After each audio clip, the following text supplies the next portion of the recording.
All right, guys, what's going on? So in today's video, we're going to be unboxing the iPhone 15 Pro Max that I just got in yesterday, actually, but it was my dad's birthday last night. Happy birthday, Dad. We had to go to Dad's birthday last night. So we're going to unbox on camera here shortly, but this is, I think, my 6th year unboxing iPhone on camera. And I went with the silver. Actually, it's referred to as white titanium. So, all right, guys, here we are. One more year unboxing the iPhone 15 Pro Max on camera.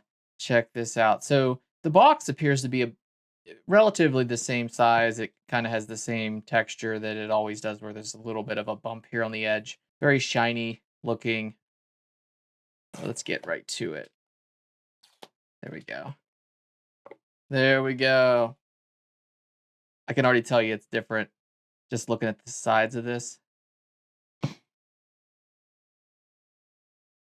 Wow.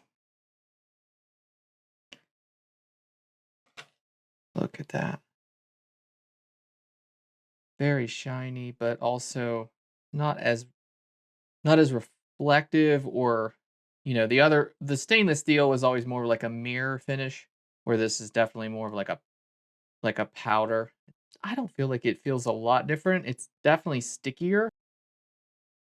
Like, I feel like I would be less prone to drop this.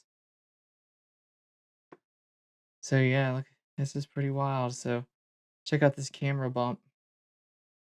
It feels like the cameras are they bigger? What do you think? Noticeably different. These are coated with a sapphire crystal.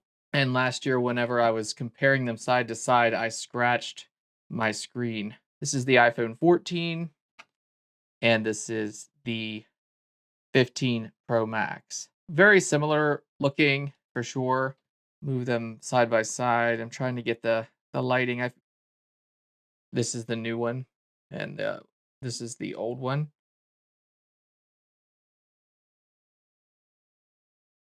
Here you can see the USB port. The one closer to the bottom is the titanium. The USB-C to USB-C cable. Oh my sweet Jesus. I mean, come on, Apple. How long did this take? Oh, this will be interesting because I really want to do some testing as far as, like, what type of peripherals will work. Do I have one right here? Yeah, like right here. This is for my MacBook. It's USB-C to, SD card. So will that work in this new, uh-oh, a little problem there with my memory card. Well, whatever. But yeah, just this cord, even, it's got a nice, like, braided feel to it. It's not a plasticky feeling. Hello. So, they did increase the nits. I believe it's up to 2000. I highly doubt that it will be in that mode for long periods because it tends to create heat. Most things with higher nits do that. Pretty impressive. Nothing really else in here. It's basically just a sticker and some information. This glass, which almost maybe is a little bit more frosted on this one, I feel. This glass, if this wouldn't break and the front wouldn't scratch, like if it was coated in sapphire crystal, then you wouldn't need a case at all. Carry the phone like this. I know some people do it, and I tend to drop things. Okay. By the way, don't forget to subscribe. Basically doing this for free, so not sponsored in any way for this particular video. So I got off the phone with AT&T just a little bit ago, and I had to do what is sort of basically like a receiver swap, and I had to switch this phone number with my wife's phone number. This is what it looks like whenever you just first unlock it. Just first glance, I just want to say that I don't really feel like it's that much lighter. Just a fraction lighter in the hand, and it feels less slippery maybe than the stainless steel from last year on the 14 Pro Max. This is the power button, of course.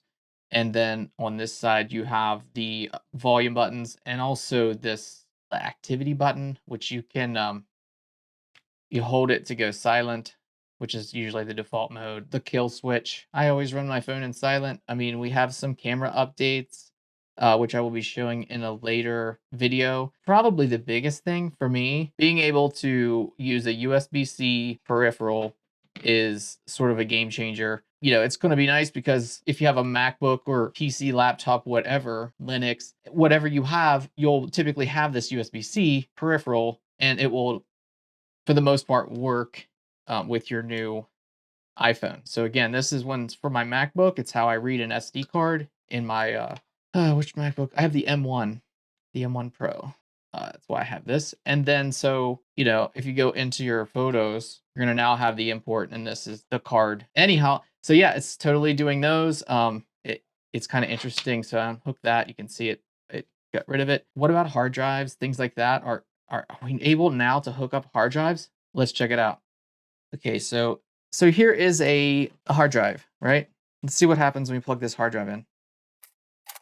All right, it's ask unlock it, and then so here we have our phone. I mean, really, the main thing here I would think would, I mean, it's I can see the little LED light on the back. See that blinking there? I mean, it's spinning up.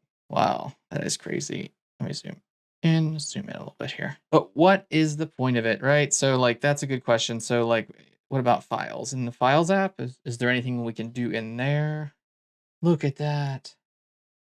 Oh my goodness. Like, could we do this before? I just don't know. Like, oh my.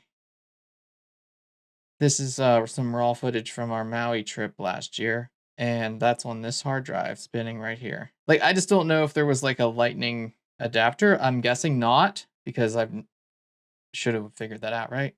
Check this out. What's going on?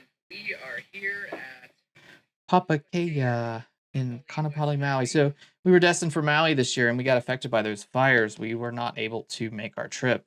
The very last minute, we had to go to Kauai. So yeah, that was a lot. Still reliving it every day. But yeah, I'm pretty impressed with this. This is really cool. Now I wonder how we safely eject this. Probably just pull it out. I mean, I doubt that there's any files open. I mean, I don't know. At the very least, I'm just gonna kill the Files app. And guess we'll just unplug it and hope for the best, right? All right. Let me know down in the comments if you know about how to safely eject. Does it need to happen? I don't know. Guess we'll find out. But anyhow, that drive, I believe, was, I'll have to check and see what that was formatted. It might be VFAT or something generic, but to the original USB-C plugs, you know, like the version A. And so then you can plug all kinds of stuff into that, right? Like you can plug in, come on, focus. Yeah, we can plug in, you know, something like this audio. So has basically the ability to record audio and also output to headphones. Will this work? And so we're going to plug it in, see what it does. And then I'm hooking a Rode mic onto that. And now we're going to use voice recorder, hit record right here. And you can see it's recording. This is a test. This is a test. I hope that this works. So you can't hear it. I think it's because this is plugged in. And you can see it's recording. This is a test. This is a test. I hope that this works. So again, that's not made for, it wasn't made for the iPhone. So you can tell it was definitely some kind of cellular interference going on. So, you know, that probably would not work. However, I bet there is one of these available somewhere that would. We're going to take this and we're going to put this in here. And then I'm just curious, like, this is a charging cable that came with it. A lot of times Apple charging cables don't really do so well with transferring data, but I'm just kind of curious to see if this will come up. Okay, and we'll do like the Files app. Oh, there it is. Look at that. It actually is working. So in here is some of the footage that I have been recording tonight. Look at that.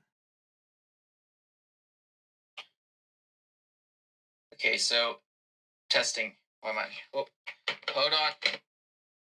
Wow, that is really cool. It's flat, obviously, because I'm recording in more of a flat format, but oh wow. This is so great. Like, I don't think I was able to do this in the past. At least I wasn't able to figure it out. And I had to like always get the footage on my laptop. But now this opens up the possibility of like just importing that footage right onto my phone, editing on my phone, and we're good to go. And that's nice too, because, you know, if you're trying to do like Instagram style or something like that, where you're not like doing a full on production, And maybe even if you are doing a full-on production, your phone is your friend now, and you can do a lot on your phone. Pretty wild, if I must say so myself. This right here is my solid state drive out of my Ninja 5, and my Ninja 5 uses just regular SATA. It's just like a laptop would, like an older laptop or like a PC. And so right here it is on the back. Let me see if I can show you. So it plugs in right there, right? So this is my like field recorder. Okay. Well, anyhow, one of the neat things about that is it's like a backup video that I do sometimes. And with this USB-C now, I can plug it in, and you wait till you see this. You're not gonna believe this. So it comes up, it mounts the drive. So right there it says Ninja, and look, this is actually where I'm editing this video. But I wanted to show you like this one video here. It's 28.46 gigabytes right there. Just scrub through 28 gigs like nothing. Isn't that weird?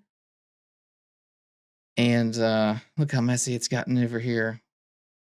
All kinds of stuff we've been testing. So, all right. Okay, so I almost forgot. This is the case that I'm going to be using with the iPhone 15 Pro Max. And I just particularly like this case, and I actually did a review on this a while back. But so I just decided to get the exact same one. It comes with these different colors, but just to quickly get this thing in a case to protect it, because I know I won't. And also, one of the cool things is this comes with like a magnetic kickstand, and so it really works well with like your MagSafe stuff because it gives it like a little bit of an extra magnet there. And then you can just basically put it like that. It has a lot of different ways that you can. So yeah, you might want to check this case out down in the description. Thank you. Anyhow, I really appreciate it. Don't forget to like, subscribe, all the things, and I guess we'll see you. We'll see whenever I post the next video. All right, peace. Shoo.